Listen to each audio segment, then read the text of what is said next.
سلام اخواتي، نتمنى انكم كامل راكم بخير. الفيديو تاع اليوم راح يكون فيديو اقتصادي بامتياز، وهو غراتان تاع جلبانه والبطاطا. يعني كي تفضل لك الجلبانه تاع باغ اكزومبل تاع البارح، راح تخرجي بها ان غراتان هايل بزاف.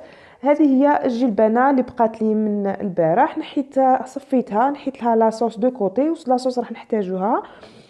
نحيتها ومن بعد قليت شويه بطاطا. تحبوا نتوما تغليوها، تحبوا تقليوها، هذو تبقى كيما تحبوا نتوما.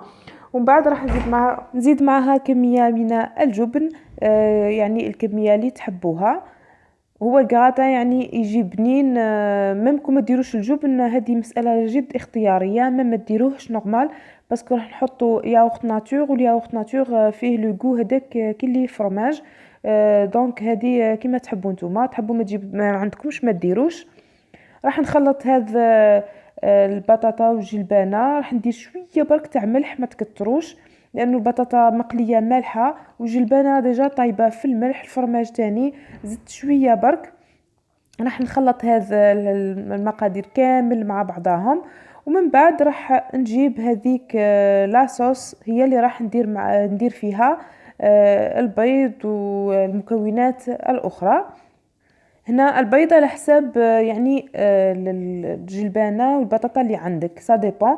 كيما انا هنايا عيني ميزاني، درت 5 حبات نتاع بيض.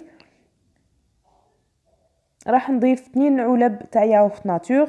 اذا كانت الكميه تاعك اقل، ولا راح ديري امول صغير تاع غراتان، راح ديري 2 حبات بيض فقط، وديري علبه من الياغورت ناتور. انا درت 2 علب. راح نضيف كمية من الملح فقط للبيض هذاك، لانه ما درنالوش الملح. راح نحط كمية على حساب البيض، وندير كذلك القليل من الفلفل الاسود.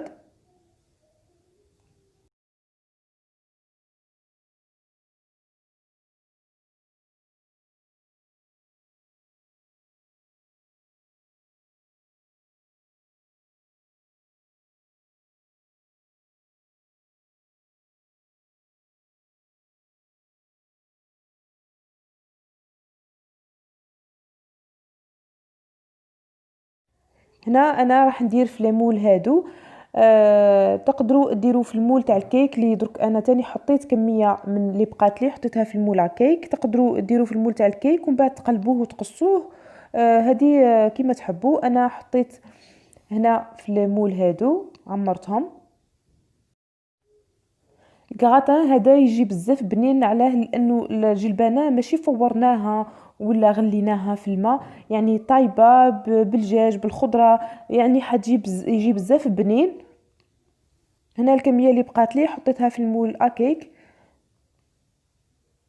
والان راح نجيب غراف هكا صغير، وراح نفرغ هذاك الخليط اللي درته، نعمر به ليمول تاعي كامل.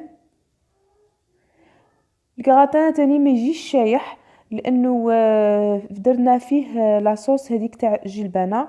لي صوص هادو هما اللي يخليو الكغاتان ما يجيش ناشف، والياغورت ناتور راح يعطيه هذيك الخفه. اون ديغي درتو فيه لا لوفور شيميك، راح يجي خفيف ويجي مشرب من داخل، ما يجيش خلاص شايح. الان راح نحطهم في ان بلاطو، وندخلهم للفرن يطيبوا.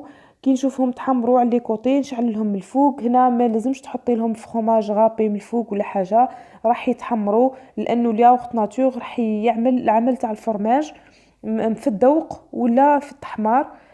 صدقوني النتيجه راح تكون بزاف هايله. هنا بعد ما طابوا شوفوا كيفاه خرجوا، يعني ما شاء الله، وتنفخوا جاو خفاف خفاف بالبزاف. يعني هذه فكره كيما كي تفضلكم الجلبانه، ولا هي جلبانه ولا لوبيا خضراء، ولا تقدروا يعني تموديفيو فيهم وديروا دي غراتان كيما هكا.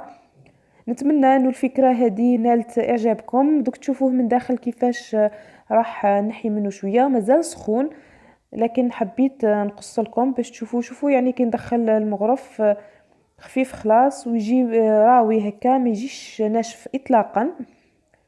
نتمنى انكم ديروا هذه الفكرة وتنال اعجابكم. سلامي اليكم جميعا، نتلقاو في وصفة اخرى جديدة، الى اللقاء.